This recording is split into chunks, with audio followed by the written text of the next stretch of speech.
یہ شہر ہے وہ شہر کے جس میں ہے بے وجہ کامیاب چہرے، یہاں سیاست کی آندھیوں نے مٹا دیے مہتاب چہرے۔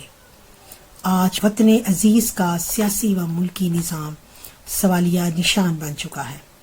یہ ہم نہیں کہہ رہے، بلکہ جو اس نظام کا حصہ ہیں وہی روزانہ کوئی نہ کوئی ایسا بیانیہ داغ دیتے ہیں جو اس نظام کو مشکوک کر دیتا ہے۔ یہی تو المیہ ہے کہ انہیں ہر قسم کی چھوٹ حاصل ہے، جبکہ اگر یہی بات کوئی غریب بندہ، کوئی عام صحافی، کوئی بھی کہہ دے تو نہ صرف وہ قانون متحرک ہو جاتا ہے بلکہ ایک تھریٹ سا آتا ہے کہ اب ایک ایسا کالا قانون بنایا جائے گا جس کے بعد ایسے لوگوں کو جرت نہیں ہوگی۔ میں ہمیشہ سے ایک بات کہتی ہوں، جو طاقتوروں کو للکارتے ہیں، آپ ان کے ہاتھوں کو روک لیں، ان کی زبانوں کو روک لیں۔ یقین کریں ان عام آدمی غریب بندوں کی تو جرت نہیں ہوگی کہ یہ کبھی بولیں، اور جب تک ان لوگوں کو نہیں روکا جائے گا، تب تک کچھ ٹھیک نہیں ہوگا۔ آپ جتنے مرضی قوانین بنا لیں، آپ وہ کھوپڑیوں کے مینار سجا لیں، آپ کچھ بھی کر لیں، اس طرح آپ ظالم کہلائیں گے۔ اس لیے ایسے افراد کو روکنا چاہیے۔ میں نہیں کہنا چاہتی، کچھ سینئر جو ہمارے سیاستدان ہیں وہ میڈیا ٹاک میں بھی اتنی بڑی باتیں کرتے ہیں، اور ان کے آپ ٹویٹر ویسے بند ہے لیکن انہوں نے VPN لگا کر وہ چلا رہے ہیں، اور اس کے بعد ان کی پوسٹیں دیکھنے والی ہیں کہ وہ کیا وہ کس کو دکھاتے ہیں؟ وہ دنیا کو دکھا رہے ہیں۔ اب جب آپ کھولیں گے وہی باتیں دوسرے پڑھ کر اس پر کمنٹ کریں گے، وہی چیزیں شیئر کریں گے یا وہی باتیں لکھیں گے، تو کون اس میں گنہگار ہوگا؟ یہ کچھ باتیں ہیں جن کو سوچنے والی بات ہے۔ ہم ماضی سے سبق حاصل کیوں نہیں کرتے؟ 2018 میں بھی ہم لکھ رہے تھے بانمتی نے کنبا جوڑا، کہیں کی اینٹ کہیں کا روڑا، اور اس کے بعد ہم یہ بھی جانتے تھے کہ انجام کیا ہوگا۔ نہیں مانا جاتا تھا، کہتے تھے کہ اسلامی حمایت، اس کی اسلامی کہہ رہی ہوں، عوامی حمایت حاصل ہے، لیکن آپ نے دیکھا کہ وہ سب کچھ ہوا۔ اور اب بھی جو موجودہ جو نظام ہے اس کی تو ہم کوئی بندہ بات نہیں کرتا، وہی لوگ بار بار بات کرتے ہیں۔ تو انہی لوگوں کو دیکھتے ہوئے تو ہم لوگ کہنے پر مجبور ہو چکے ہیں کہ یہ بھی انجام کچھ ٹھیک نظر نہیں آ رہا ہمیں، کیونکہ جاوید لطیف صاحب کا بیان دیکھا، اس کے بعد شاہد خاقان عباسی جو صاحب ہیں وہ بیانات داغتے رہتے ہیں، یعنی یہ بھی تو بیانات ہیں نا، فیصل واڈوا صاحب بیانات داغتے رہتے ہیں، اور بھی بہت سے افراد ہیں، ان کو حق حاصل ہے وہ اداروں کے اوپر بولیں، وہ کسی چیز کو آڑے ہاتھوں لیں، وہ للکارتے رہیں، لیکن غریب صحافی کو، غریب آدمی کو، عام آدمی کو اگر کچھ بولے تو وہ ریاست مخالف بیانیہ ٹھہرے گا، اور اس کی سزا بھی سخت ہوگی۔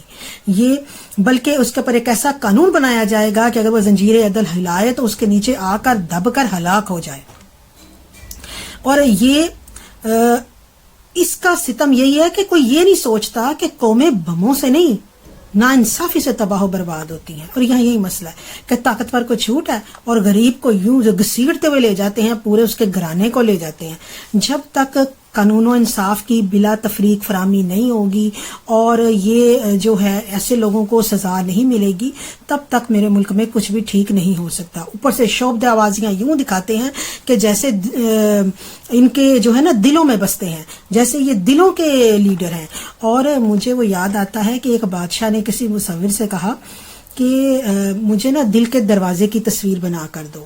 آپ کو پتہ ہے پہلے زمانے کے بادشاہ جو تھے وہ ان کی خواہشیں بھی نئی نئی ہوتی تھی، ویسے تو آج کل کے بھی وہ کافی نئی نئی خواہشیں ہیں کہ دیکھ کر ہی حیران ہوتا ہے۔ وہ تو جیسے اب ان کے پروٹوکول جو ہیں اور شاہانہ القابات ہیں بادشاہوں کو مات کر رہے ہیں، لیکن اگر دوسری طرف دیکھیں تو IMF کی شرائط سخت سے سخت ترین ہوتی چلی جا رہی ہیں، لیکن یہاں بھی چھوٹ گیا۔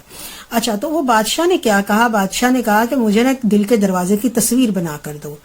مصور نے سوچا چلیں جی بادشاہ کو، ورنہ تو وہ سیدھا ہی سر اتار دیتے تھے، آج کل کال کوٹریوں میں ڈالتے ہیں، وہاں پہ سر اتار دیتے تھے۔ تو اس نے نا دل کے دروازے کی تصویر بنائی مگر ہینڈل نہیں بنایا۔ اب بادشاہ پریشان ہو گیا، دیکھ کر حیران بھی ہو گیا۔ اس نے کہا یہ کیا بنایا تم نے، یہ کھلے گا کیسے؟ تو اس نے کہا بادشاہ سلامت، آپ کا اقبال بلند ہو، دل کا دروازہ باہر سے نہیں اندر سے کھلتا ہے۔ تو کرسیوں سے تو اتر ہی جانا ہے، کیا ہی اچھا ہو کہ آپ دلوں میں جگہ بنائیں، اور دلوں میں جگہ شعبدہ بازیوں سے نہیں بنے گی، دلوں میں جگہ یہ ٹک ٹاکیں بنانے سے نہیں ملے گی. دلوں میں جگہ یہ ان غریبوں کو صرف گلے لگانے سے نہیں ملے گی جن سے آپ کو کل تک بدبو آتی تھی. یہ تب ملے گی جب آپ، اور یہ 4 دن کا راشن دینے سے نہیں ملے گی. یہ تب ملے گی جب آپ قیمتوں کو اتنا کم کر دیں گے کہ یہ عام آدمی اور غریب خود جا کر آٹا خرید لے گا، خود جا کر فروٹ خرید لے گا، خود جا کر دوائی خرید لے گا. اور کسی بوڑھے کو یہ دکھ نہیں ہوگا کہ میرے بیٹے نے مجھے پیسے کم بھجوائے ہیں، میں کیسے دوائی لوں گا. وہ کسی میڈیکل سٹور والے کے سامنے ہاتھ نہیں پھیلائے گا کہ خدا کے لیے کچھ قیمت کم کر دو، اور وہ کہے گا میرے بس میں کچھ نہیں کیونکہ میں اتنے کی لایا ہوں. تو رمضان میں تو یہ کام کریں. سارا سال جن کے نام پر مانگتے ہیں اتنا تو ان کا حق بنتا ہی ہے نا.